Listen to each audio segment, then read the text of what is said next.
anak yang mungkin sekarang lagi mengalami nggak sih apalagi sandwich tuh umur saku. Iya, jadi dia jadi dia merasakan harus membantu perekonomian keluarga. Ya, jadi tulang punggung keluarga. Keluarga di usia muda. Mungkin belum usia. Kayaknya gue udah ngerasain sih, cuma nggak ngerasain itu bawa sandwich generation. Gue merasanya bahwa memang kewajiban gue aja gitu. Selagi ada keluarga, di keluarga ada yang bisa memberi lebih gitu dan membantu keluarganya, menurut gue salah satu pahala juga dan kayak nggak akan habis rezekinya. Jadi gue nggak mikirin kayak gue tuh capek, gue kerja tapi duit gue tuh habis buat keluarga gitu. Yang penting kan mikirin ke diri sendirinya juga. Gimana kamu punya pemikiran kayak gitu? Sedangkan mungkin ya orang kebanyakan mereka menunda menikah karena nggak ada ekonomi, karena mereka memilih untuk keluarganya dulu. Kalau kamu pemikiran gimana? Kalau kayak gitu sih juga nggak apa-apa ya, semua kan maksudnya ada pikirannya masing-masing gitu, kayak udah punya jalan pikirannya, sudut pandangnya juga beda-beda gitu. Tapi kalau emang sudut pandang kayak gitu juga nggak apa-apa banget.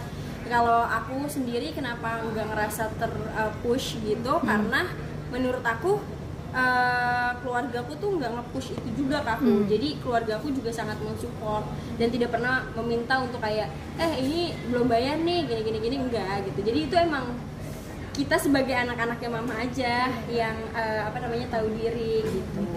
Tapi Umi nggak ngerasa. Umi sendiri kan punya rasa kewajiban sendiri kan. Pernah nggak sih kayak mama pikiran udah nggak usah dikasih tapi kamu tetap ngasih untuk maksa kayak gitu? Iyalah, pernah banget gitu. Apa tadi pertanyaannya anjing abstrak nih.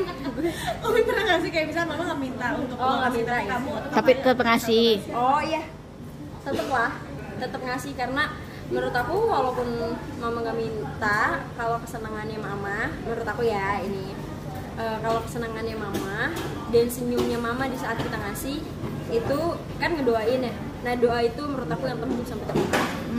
Itu yang nembus sampai kayak aduh mama seneng banget, makasih ya, semoga rezekinya banyak. Di saat ibu senyum, di saat dia ngedoain juga, itu langsung nyampe doanya ke Allah. Menurut aku kayak gitu. Nih, kamu sendiri percaya gak sih mungkin ada doa atau pintu rezeki kamu terbuka itu sama apa dengan mama? Ada nggak satu momen yang kayak ini kayak doanya kamu gini? Itu ada nggak? Pernah banget, kayak pernah lagi ngalamin sial banget. Tapi itu kayaknya mental sialnya tuh gara-gara mama ngedoain gitu. Pernah banget gitu, kayak wah gila gue nggak jadi dapet musibah tuh karena nyokap gue nih gitu, karena doa nyokap gue, dan itu gue percaya banget. Iya. Tapi momen kayak gitu tahu, misalkan ya karena kita tahu sih doa. Sadar ya. Bisa kepikiran itu kayak mama gitu. Jadi sebelum kejadian musibah itu nyokap tuh nelfon kayak hati-hati ya gitu gini gitu. Habis itu kejadian habis itu, tapi kejadiannya tuh nggak bikin thank you, kejadiannya tuh nggak bikin sampai gue bener-bener dapet musibahnya itu loh. Jadi kayak langsung ketangkal gitu.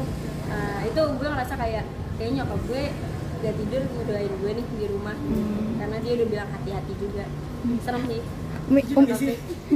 Umi, kan mungkin di usia lo ini mungkin banyak yang menikmati masa muda dengan mungkin memperbanyak teman atau segala, tapi lo harus kerja syuting sana sini. Lo gimana sih, ada rasa iri ya atau gimana? Enggak sih, menurut gue selagi muda, selagi sehat, selagi ada timing yang pas gitu, rezekinya juga lagi bagus-bagusnya, kayak lebih disyukurin aja sih. Gak ada ngeluh kayak gue nggak bisa jalan nih sama teman-teman gue gitu kan.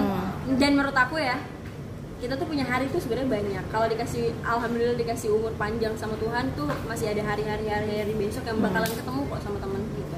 Tapi kamu sendiri pernah nggak sih ada satu momen kayak nggak punya waktu sama teman, tapi mungkin agak dijauhin karena ada orang sibuk banget karena lo kerja itu ada banyak pikiran?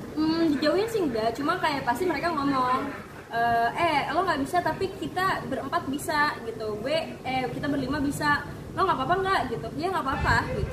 Jadi teman-teman aku solid sih, maksudnya tetap nungguin aku, tetap ngomong, tetap permisi.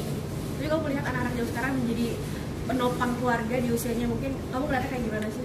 Keren sih, keren banget. Apalagi kalau ngelihat di Instagram atau di TikTok tuh yang kayak pulang tuh dempet-dempetan kereta.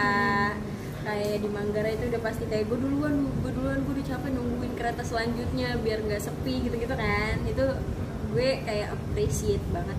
Apalagi perempuan, apalagi hamil yang mungkin masih kerja gitu, terus mungkin yang sekolahnya jauh, atau bapak-bapak yang emang rumahnya di Bogor tapi kerjanya di Jakarta. Itu kan kayak wah keren banget sih menurut gue. Tapi kalau lo melihat nih, dia punya rasa egois gak sih ketika dia pengen buat dirinya sendiri tapi nggak mikir keluarganya karena saking capeknya gitu? Lo ada di momen kayak gitu nggak sih?